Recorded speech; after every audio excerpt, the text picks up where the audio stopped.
Hi, watching Das Savera. This is Amarpal Singh. Before you, heavy rainfall has once again exposed the fragile state of the Ludhiana civic body. As you can see, a major road cave-in has occurred in Gurdev Nagar, where a portion of road suddenly collapsed, trapping a car and triggering panic among the local residents.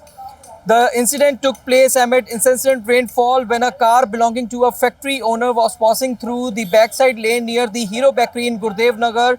So, according to the driver, he was driving through the lane when passers-by noticed that one side of the vehicle was gradually sinking. They immediately alerted him. As the driver stepped out to inspect the situation, the road suddenly gave away and the car slipped into the cave-in before overturning. So fortunately, the driver escaped unharmed, preventing what could have turned into a major tragedy. The incident has once again raised serious questions over the condition of roads and underground infrastructure in Ludhiana. So continuous rainfall has left several roads and underpasses waterlogged, making it difficult for commuters to judge the actual condition of the road surface. Experts often point out that prolonged water seepage can weaken the soil beneath damaged roads, leading to sudden cave-ins like the one witnessed today. So soon after the incident, officials and repair teams reached the spot. The damaged stretch has been barricaded and restoration work is currently underway to prevent any further mishap.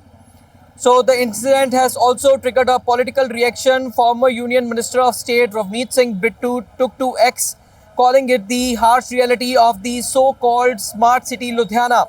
He alleged that a single spell of heavy rain had exposed the incompetence of the state government and the local administration, saying roads were literally caving in, streets remained severely waterlogged, and public safety had been compromised. He further questioned whether this was the smart city infrastructure that citizens had been promised and demanded immediate accountability. So now it is being suspected that a private drilling has taken place recently over here at the spot, which resulted in the cave-in. However, the officials, they are inspecting the situation, and meanwhile the repair work has kicked off over here. So meanwhile, residents, they are demanding a comprehensive audit of the vulnerable roads and underground utility lines before another such incident puts life at risk. So we will keep updating you. Stay tuned to Das Vera for more updates. Amarpal Singh with cameraman Sandeep Singh.